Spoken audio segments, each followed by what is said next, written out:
is our tour guide, and we are going around the Colosseum. It is so beautiful. You can stop here for another fantastic panoramic overview. A better view. Yeah. Even better than on the opposite side, because now it's less crowded than before. So you can have again panoramic overview on the arena. You can see the reconstruction of the arena on your right hand side, and just in front of you you can see there is an empty space, and that was the access spot where the imperial box, where was the imperial box. Okay, so the emperor sat right in front of us, and as I have already told you, the arches on the ground floor were the entrance ways for the spectators. There were 80 of them, and just in front of us, the imperial box, and now not preserved, of course, and 4 of the 80 arches of the ground floor were for special uses. They were unmarked, so they were not numbered, and they were the entrances for the emperor, for the vestal virgins, and entrance for the gladiators. That is the one that you can see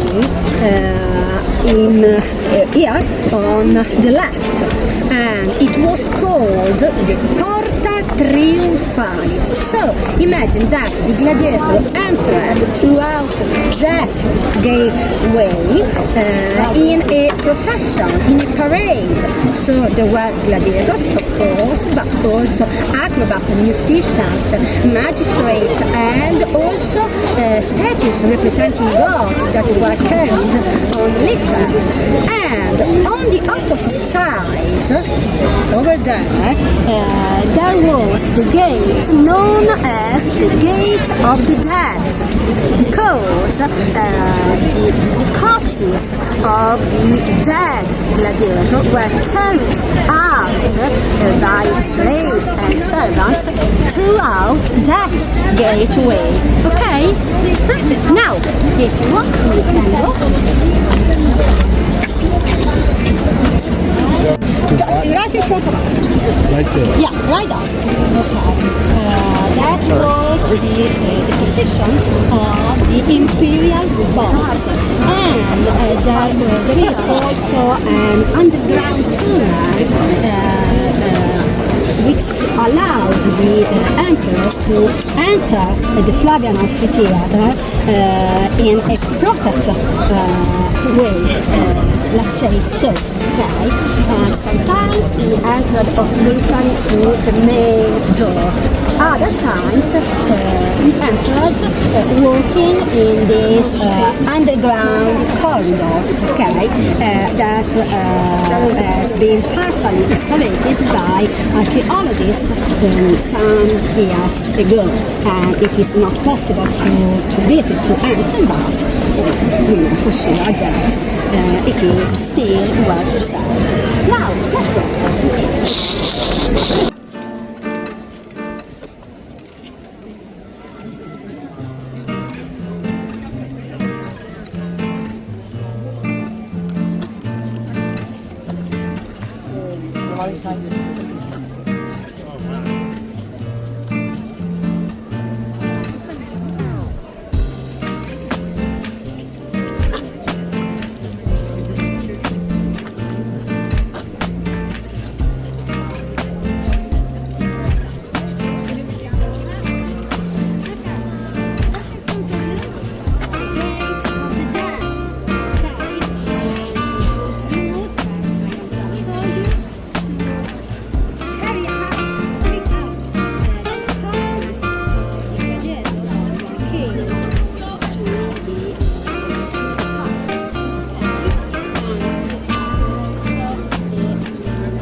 so huge and overwhelming, even if all the seats of the carrier is not visible.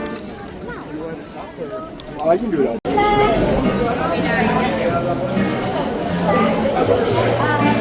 Panoramic overview on the arena. Are you ready to take some pictures? Okay. Please follow me. Let's look for a good spot where we can stop and so you can get ready to take your pictures. Good memories of your tour here at the Flavian Amphitheater.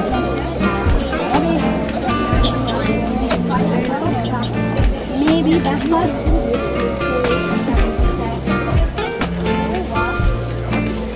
Thank you.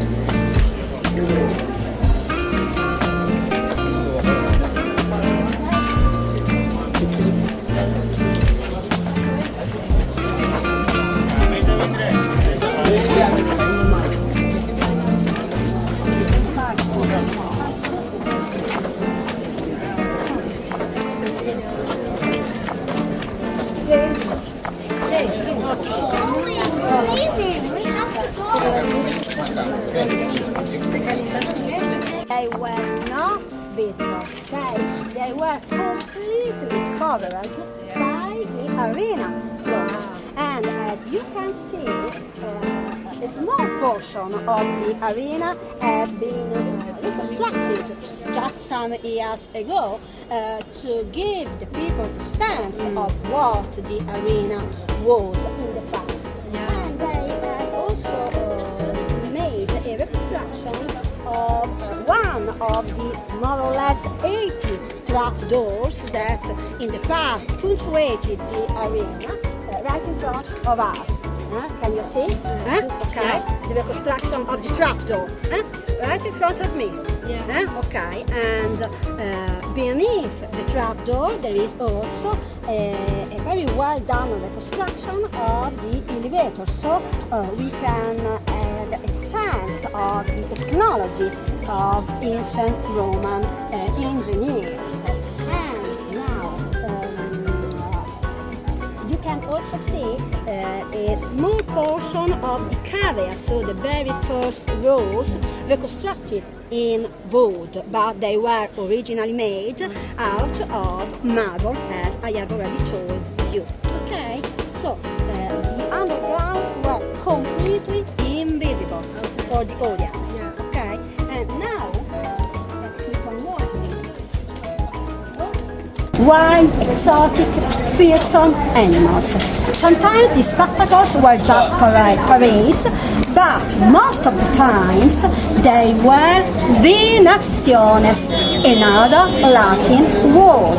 Venaciones means animal hunts.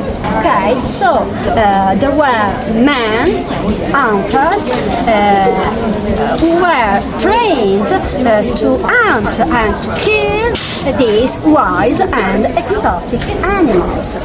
Romans imported wild and exotic animals from all across the Roman Empire. For instance, there were the famous lions, the tigers, or even animals of big size, such as elephants, rhinos, hippos, and even crocodiles. At noontime, at lunchtime, it was the time of capital executions. So at noontime, condemned people were executed. Sometimes in shockingly colorful and imaginative ways. Okay?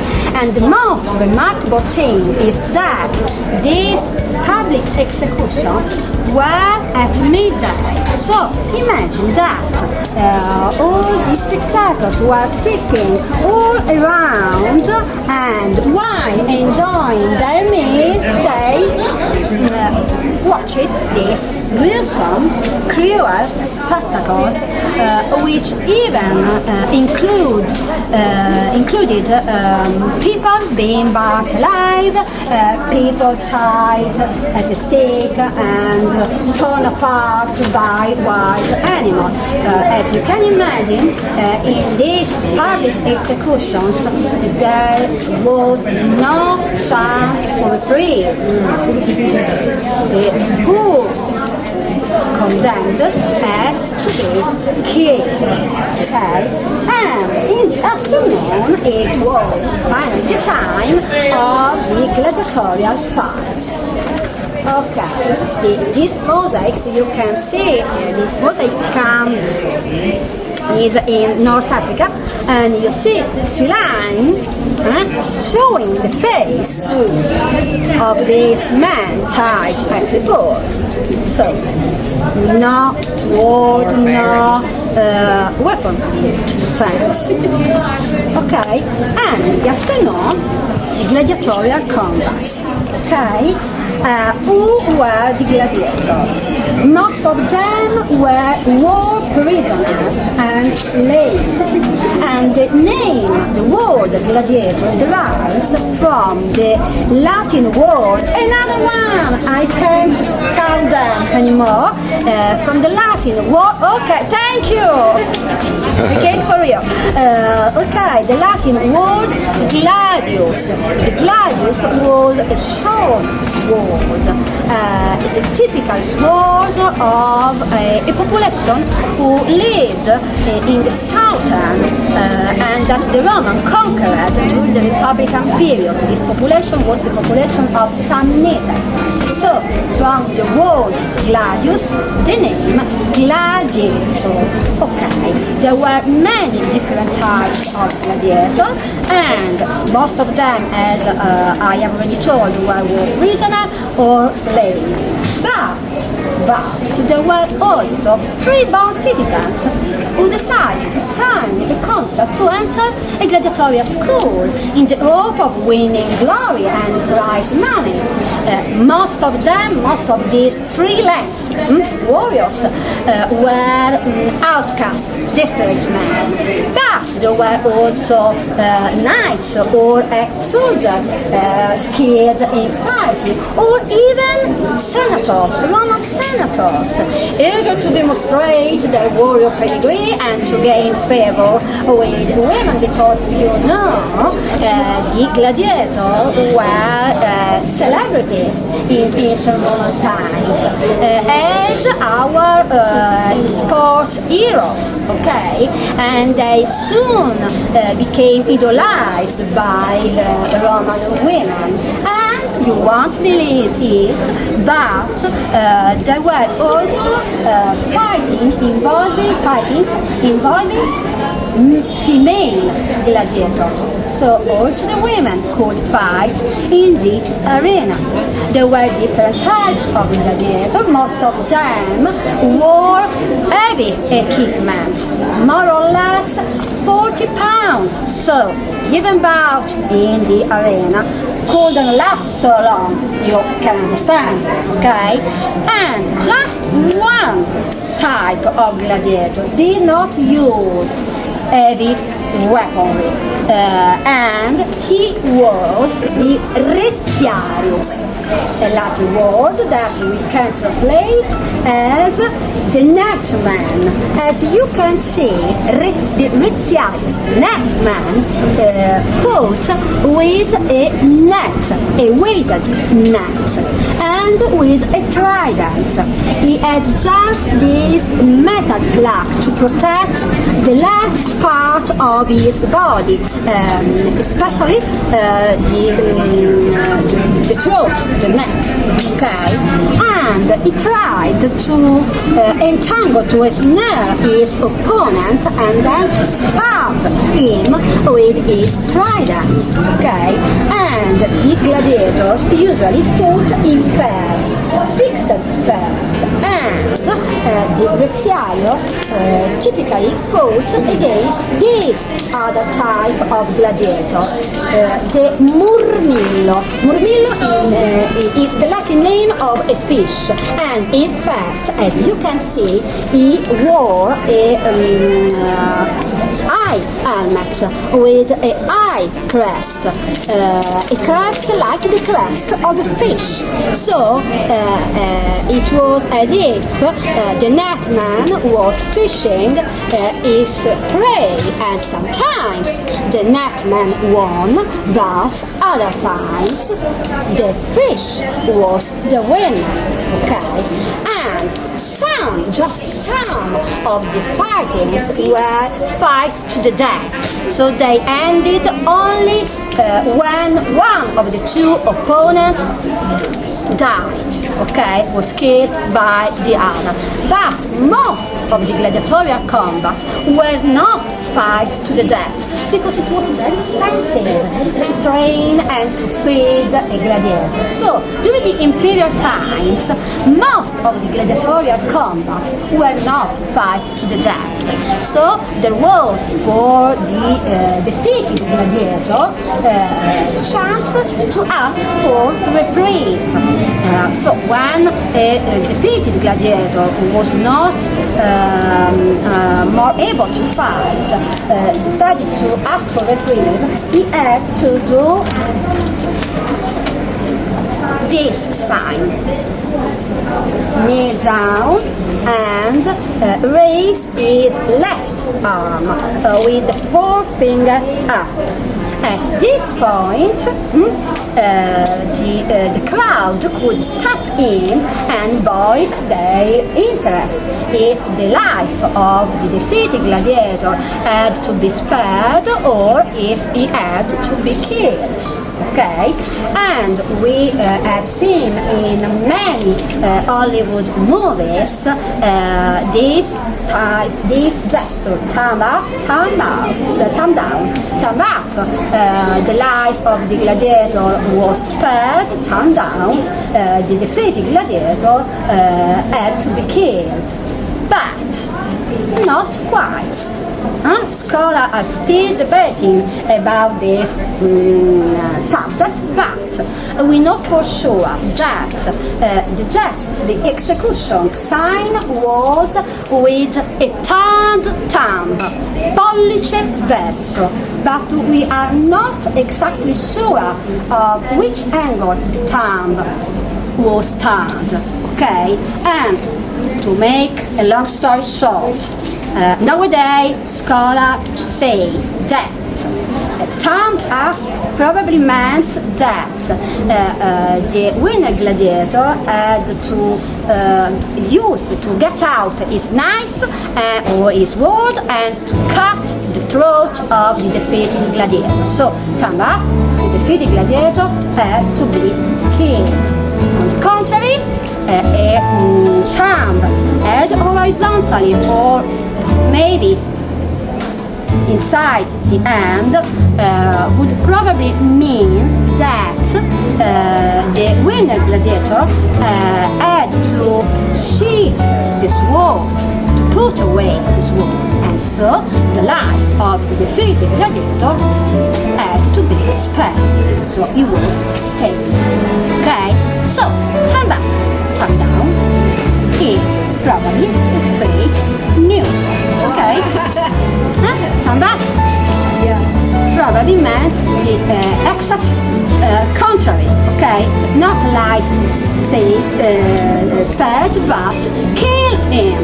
Okay, and the Latin word that the crowd would probably yell to the emperor was jugula. So kill him, cut, slit his throat. Jugula, kill him. Okay? Okay, let's go.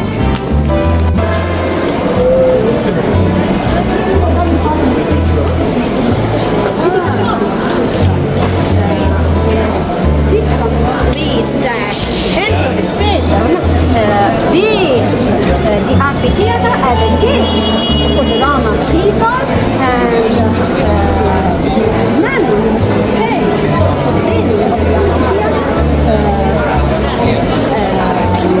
came from the Jewish booty of war. Okay?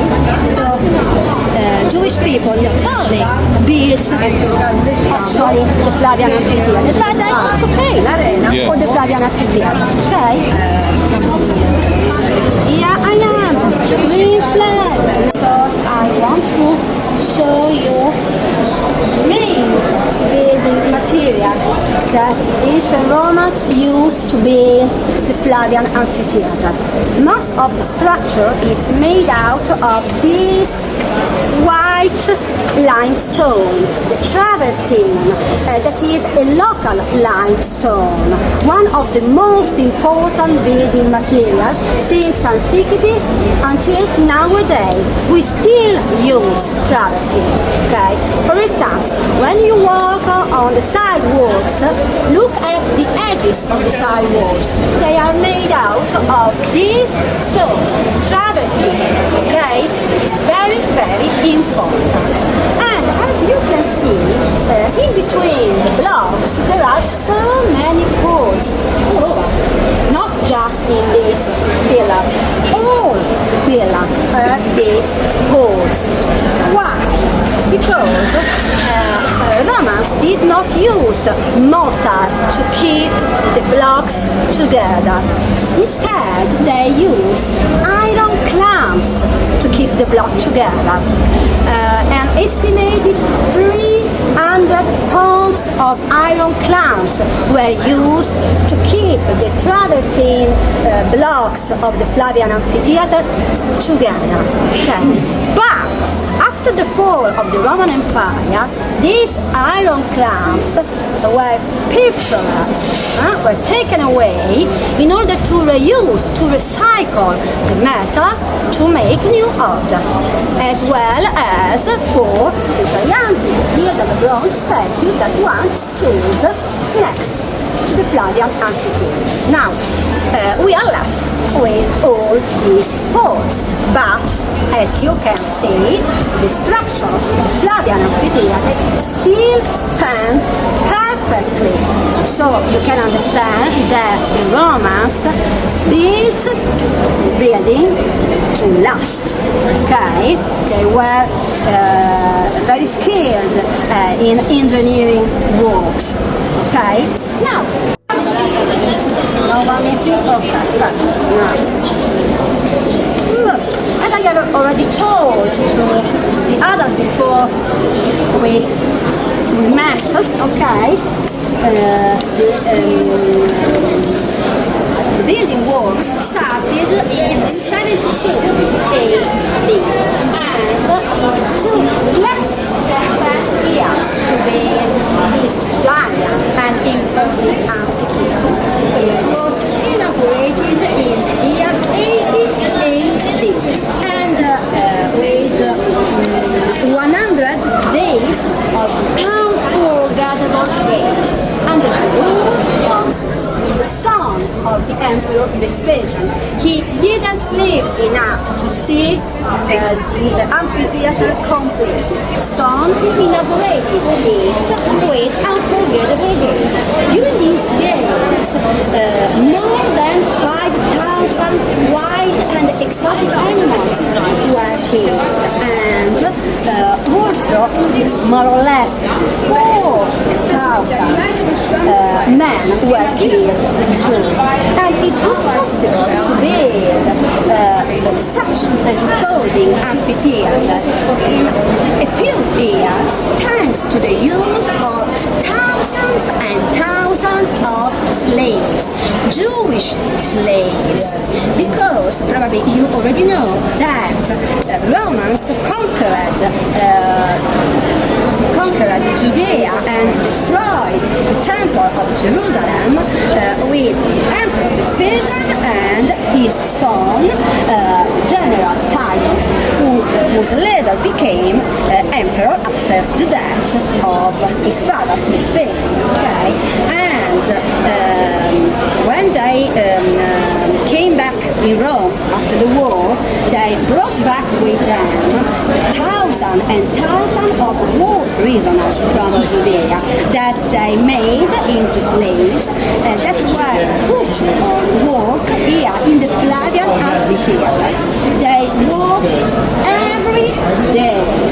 every day non-stop. So it was possible to build such a giant building in a very short period of time. Okay, now I would like to introduce you the three emperors of the Flavian dynasty. So you have already met Vespasian, okay, here Vespasian, and now let me introduce you the two sons, Titus and Domitian. Titus, the emperor that who inaugurated the Flavian amphitheater, and then Domitian, the emperor who completely completed totally the building. Okay, now let's look at this one. As you can see, the facade of the Flavian amphitheater is divided into 4 levels, and they are still very well preserved, as you have probably already seen from outside. As I have already told you, the arches, 80 arches of the ground level were the entrance ways. Okay, so the spectators entered the amphitheater through these arches.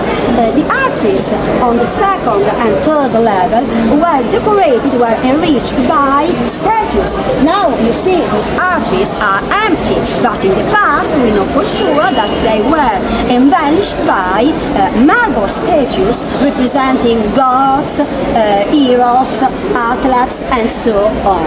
The fourth level, the higher tier, was added by Emperor Domitian, the third emperor of the Flavian dynasty. And as you can see, it is formed by windows, and in between the windows there were gilded bronze shields that could reflect the sunlight. So you have to imagine that these shields were a sort of illumination signs, making the Flavian amphitheater well visible also from very far away.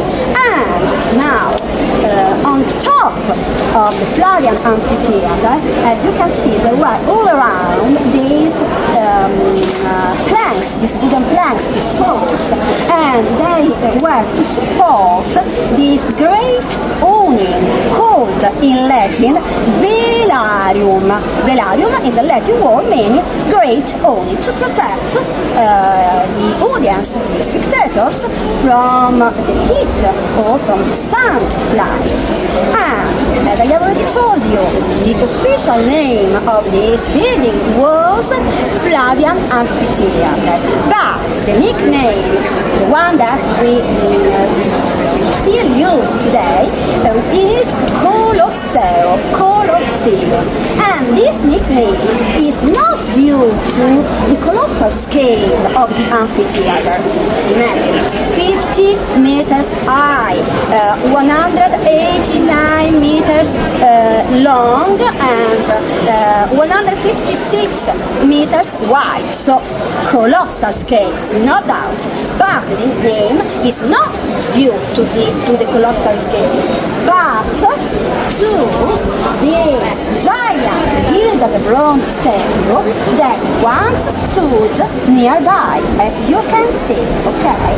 And this gilded bronze statue was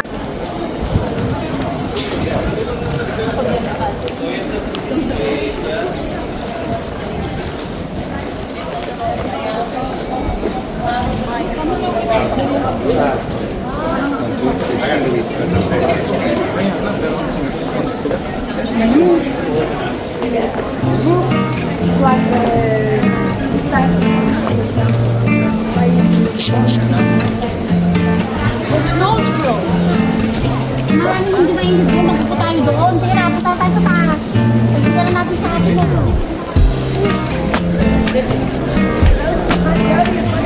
Here we are. If you want one last picture, and then we exit. Okay? If you want. Very. Veloce. Sei in Italian. Veloce. Very fast. Okay. Come on. Hurry up. Veloce.